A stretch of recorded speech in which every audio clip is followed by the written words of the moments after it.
time to get some paint on this Land Rover, some top coat on there.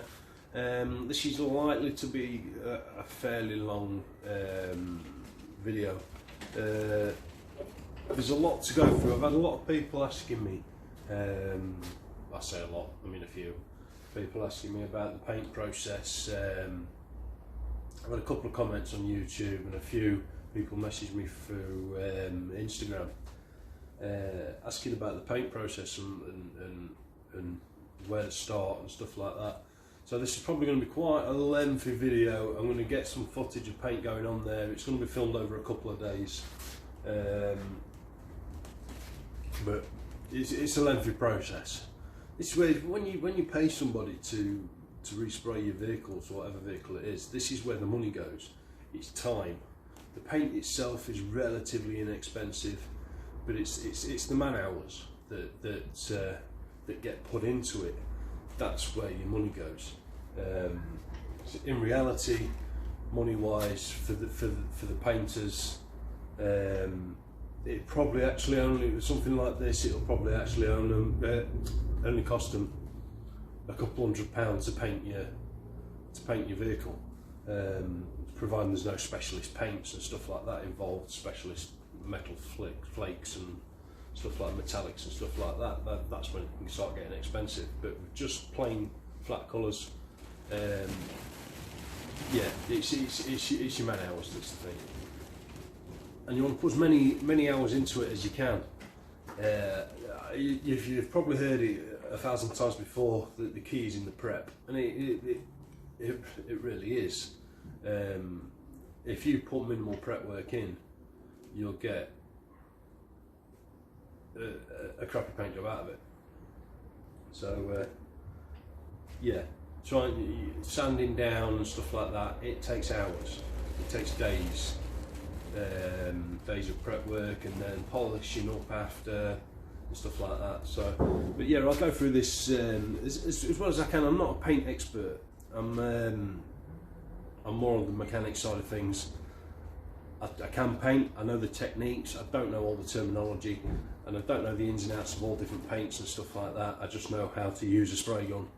And in prep work, I did quite a while in body shops and stuff like that, working in body shops. So I'm sort of a jack of all trades, master of bugger all when it comes to paint. But I can get with enamel paints and stuff like that, I can get a really good finish on there. I can get as good as anywhere else. It's probably not. This garage is less than ideal for it, but it's what I've got now, so I've got to deal with that. The prep work. This is why, even in circumstances like this, you've got to put even more effort into prep work to minimise every imperfection you can get in the paint. And that's part of my problem. Is once I've painted this, even if I painted it to the best of my abilities, I will still see every single little imperfection that's in that paint, and it will drive me nuts. It'll drive me absolutely nuts. So yeah, this garage is in some ways is quite good for it, because it's got the Perspex roof that burns your ears with the sunlight in the middle of summer, but it's actually also quite good because you've got good even light. That said, I'll still be using lights like this to get rid of as much shadowing as I can when painting and when prepping and stuff like that, because shadows are very misleading. They can hide deep scratches and stuff like that, and uneven paint. So the more even the light you get on there, the better. What I'll start with is, I said this is going to be a long video, but what I'll start with is obviously prepping, getting all the bodywork done you can. But the first prep for paint, I'll go over the whole vehicle with, if I'm using a high build primer and paints like this, I'll 180 the whole vehicle, 180 to 200 grit the whole vehicle, then getting it as even and smooth as you can. Any deep scratches and anything, I'll go over with a bit light, a bit of a finer grit paper, like a 320 or something like that, or even a 400. But you want the best key you can, especially if it's bare metal. You don't have to go to the one, you can probably just go over it. If you've got good paintwork underneath and all you're doing is a colour change, then yeah, you can go over it with 300 to 400 grit paper. But if you're going back to bare metal, I like to go over it with a 180 on at least the bare metal parts. Then etch prime the bare metal. And for this, I've just used, I've took my cans now because I've run out. I've just used, because there wasn't that much bare metal, I've used the rattle cans from Halfords. I've had good results with that before. The main areas I had to do was the bulkhead. A few areas on the bulkhead that I'd obviously repaired and stuff like that. Yeah, I've had good results with that before. I've never had a problem with it or anything like that. But it is key because it etches into the metal. Normal paint, it's another reason why I use 180 on bare metal as well, 180 grit paper. Is normal paint, it does sort of sit on top, even when you've got a good key on there, it still sits on the top of metal. It doesn't sort of get into it, it's just sat on top, and it's just gripped in with all the little scratches that you put in with the paper. So if you put an etch primer on there, the etch primer is slightly acidic, and it slightly eats into the surface of the metal. This is my understanding of it. Please comment and correct me if I'm wrong. It slightly eats into the surface of the metal and etches the surface. And then your primer, you flat that back, and then your primer goes on top and your primer sticks to that. So you've got a good bond into the metal to start with. If you don't do that, I mean, it's not essential. It's not essential. I've done paint jobs with it before where I've just gone over with the primer and the paint's fine. You know what I mean? You can't tell or anything like that. I suppose the only way you're going to know is when it comes to scratching it or chipping it and stuff like that, where it's potentially going to chip off or scratch easier and scratch off easier because you haven't got that etch into the surface. Then, sorry, I buggered up there. Then I go over it with primers. I predominantly use, especially when going back to bare metal and stuff like that, or when you've got uneven paint colours, so it's different paint colours, different shades and stuff like that. Primer is again depending on the finish you want. It's not essential. But if you're wanting as good a quality finish as you can get, then yeah, it is. If you're just wanting a quick spruce up your farm vehicle or your off-roader or something like that, then yeah, you can go over it straight with the paint. But if you want, say like this it had a green bonnet. These panels were black because they're new. Yes, unfortunately, before I brought it, somebody stole the bonnet, so it's got a different one on there. The bulkhead had obviously been took, loads of parts of that had been took back to bare metal and stuff like that. So you've got uneven colours. You go over it with your top coat, whatever colour it is. It's going to be different shades with the different panels. So putting a primer on there, it makes it a uniform colour all the way around. So as long as you get the same coats of paint all the way around the whole vehicle, no matter what panel it is, if it's got the same amount of paint loaded onto it, you will get the same colour. Whereas obviously if I'm doing a green panel, a black panel, you know, a blue panel, whatever it is, you know, all different colours, you'll get different shades of paint, especially different light and stuff like that. And you'll paint it in your garage or wherever, and you'll think, oh yeah, that looks absolute mint. You'll build your whole Land Rover, yeah, it looks perfect, all that lot. You'll get it into natural sunlight, and you'll be like, well, that's 3 different colours. So yeah, it's worth taking your time, spending the extra bit of money on some primer, and doing it. Like I said, it's all down to your personal preference and what finish you want on the paint. So yeah, so now we've got to this stage. What I'm going to do is go over the whole vehicle with a block and 400 grit, ready for the top coat to go on there. You can go really from 400 to 600 grit or 800 grit. You don't want to go much finer than that. You still want a good key on there for the top coat to go on there. And I'll literally go over the whole. It's important you use a block. What I'll do is get the sanding disc. If you've got sanding discs like that and you're sanding it with your hand, you've only got pressure, so that's a 320 grit paper, that you've only got pressure where your fingers are. So in between your fingers, you've got no pressure on the paper whatsoever. So unless it's a really intricate part of the panel, trying to get round bits like that, right into joints and stuff like that, where you'll have not have much choice but to do it with your bare hand. Anywhere else, use a block, and because that will potentially put really small grooves, really fine finger grooves into your paint when you're sanding it. So yeah, get a block. I mean, you can get them kits. You can get full kits like that. You can get them off eBay, 15-20 quid. Yeah, in fact, I think that one actually came off eBay. I think it was like £15-20, and I've had that for probably 5 years. It does the job perfectly fine. You've got different sanding blocks for sanding down larger areas, especially if you've been doing filler work and stuff like that, and you want to really get a smooth finish over the whole panel, or around curves and stuff like that. It's or even tiny little spots that you just want to work on. So yeah, I highly recommend getting one of them. Right, I'll get into. I'll go and get my cup of tea. A bit parched. One thing you need before I do. A mask.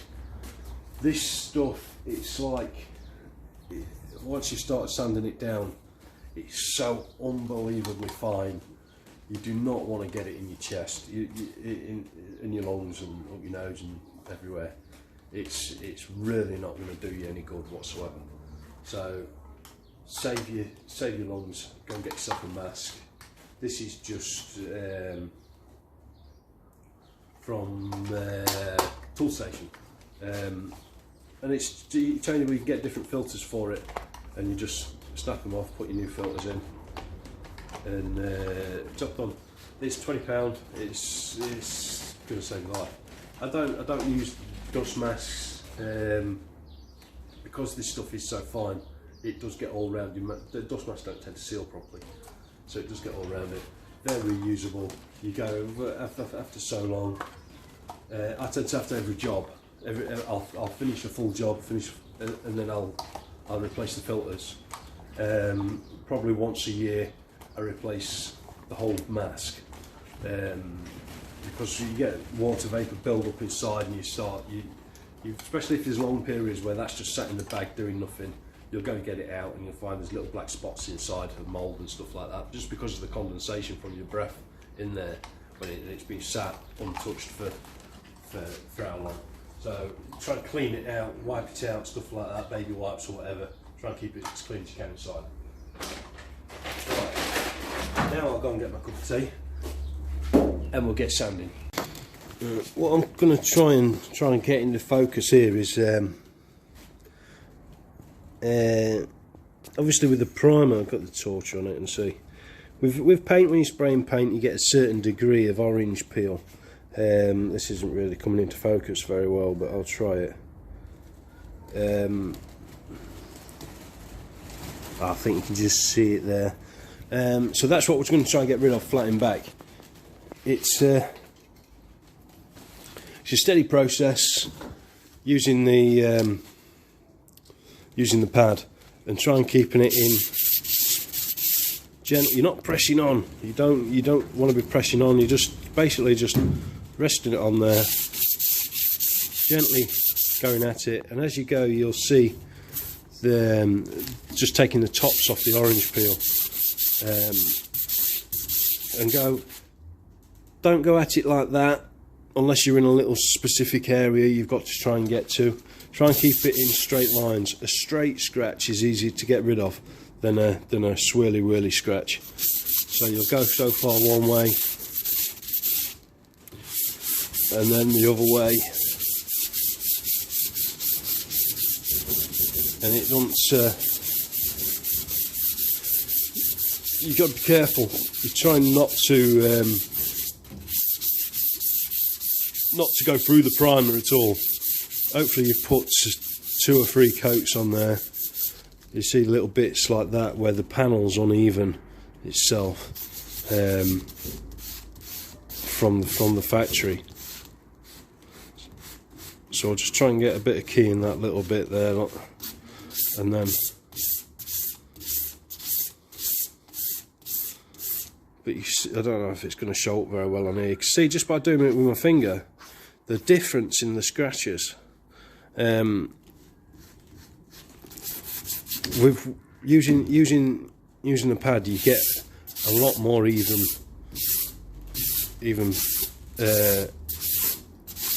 sanding.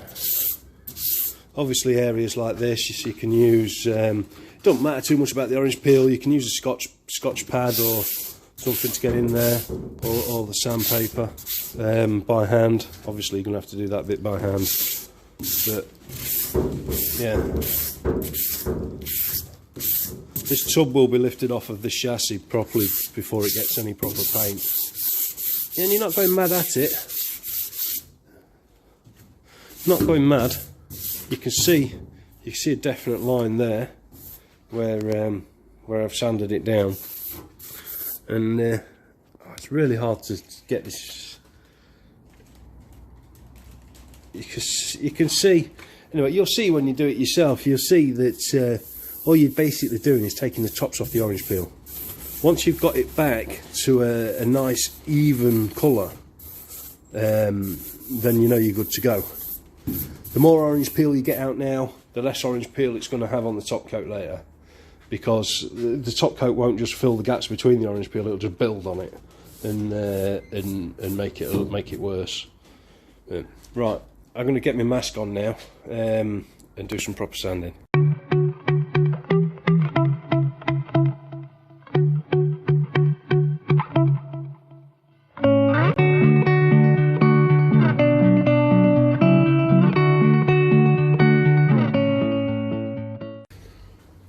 Right, I think you get the idea on where I'm going with this now, and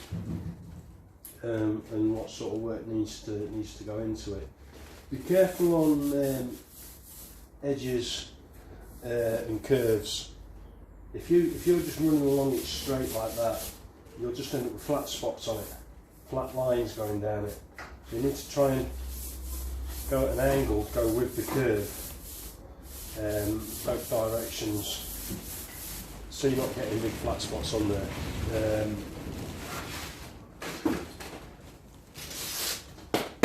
So yeah, literally you're just going like that with it. Inevitably, bits like this, try and get at it by hand, but don't just always force it in like that, because again you'll sand grooves into it. I'll just fold the sandpaper, so you've got you've got a curve on there, and then you can get into it,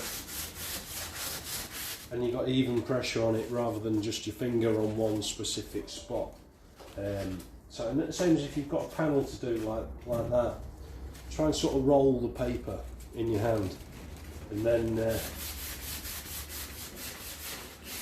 go at it like that as best you can. Inevitably some areas you're going to have to get in with your finger, like around bits like this, and fold your paper and try and get under there as best you can, just to get a key underneath it. But I'll normally go up with the block. I go up to it as close as around as close as I can get to the block, and then just do whatever's left by hand rather than guessing at it. This still needs a bit more work on it. You do have to be careful. Don't worry too much. Try not. It's easy to burn through on edges and stuff like that, to rub through the primer back down to the metal. I don't know if it'll pick it up on camera, but you see that it's not quite gone through the primer, but the primer's gone thin, so you can see, it's changed colour and you can just see through it. It's very easy to do. Don't despair at it. It's not the end of the world. If it goes through pretty bad, so you are going through the bare metal, you can just rattle can over the top of it with a tin of primer, rather than mixing more primer up and setting your airlines up and stuff like that.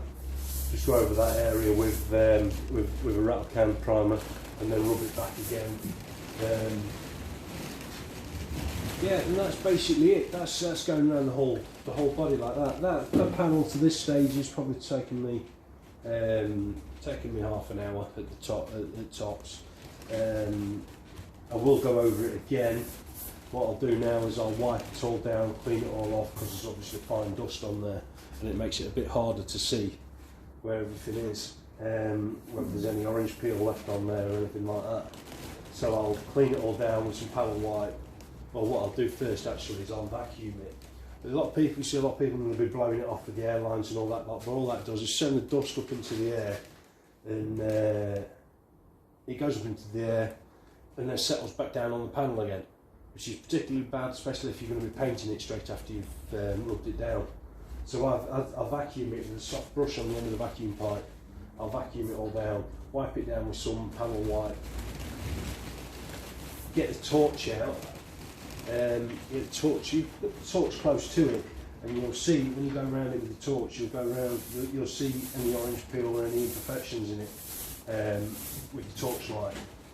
So I'll go over that, get rid of any more orange peel or any imperfections or anything like that, and then once you can do that, once you can go over it with the torch, literally just holding the torch net close to it like that and looking in the torch light, and you'll see any imperfections. Once I've gone around it like that, and I'm happy that there's no imperfections left in it, then I know it's ready for a coating on the top.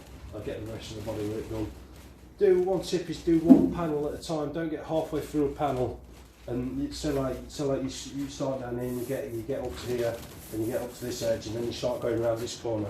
If you're starting on that panel, stay on that panel until it's done, because it's easy to then come back to it, do that, come back to that and miss areas that you think you've done but you haven't.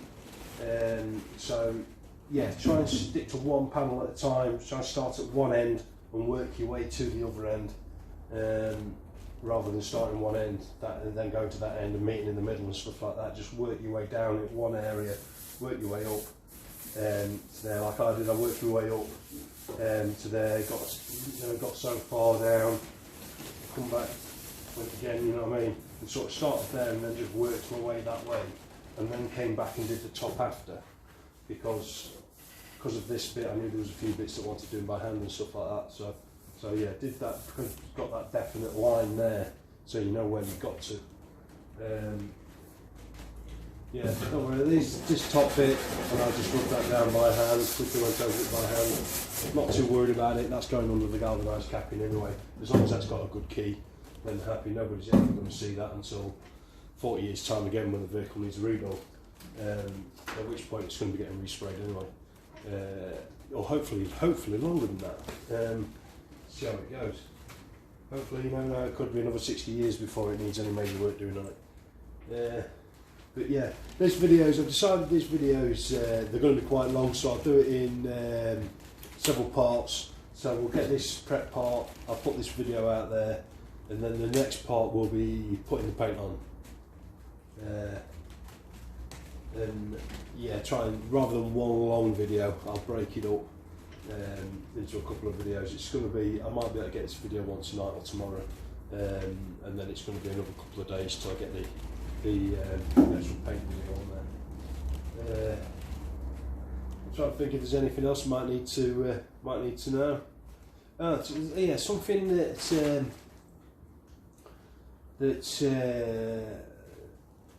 it's quite important. Primer isn't watertight.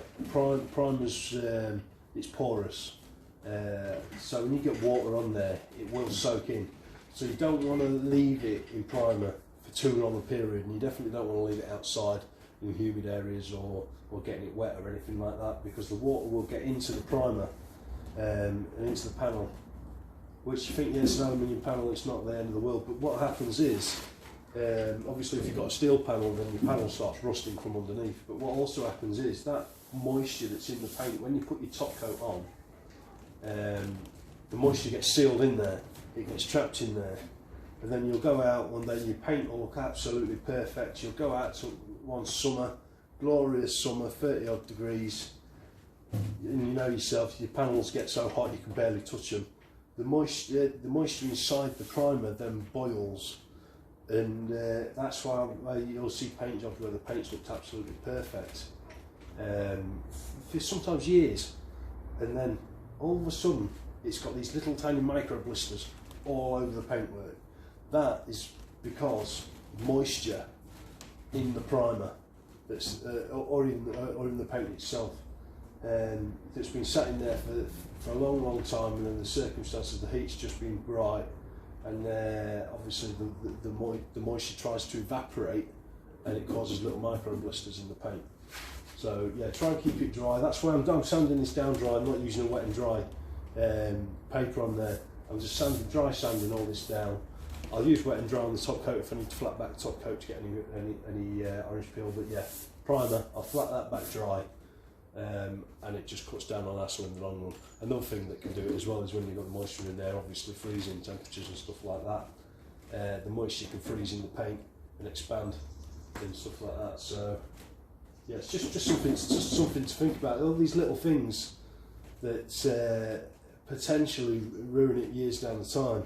Or even the next summer, you know, you've got your absolute pride and joy that you're absolutely over the moon with, and you want to go do shows and stuff like that, and then one summer all of a sudden you're mystified why there's tiny little blisters in the paint, tiny little bubbles and imperfections and stuff like that just suddenly appearing in the paint.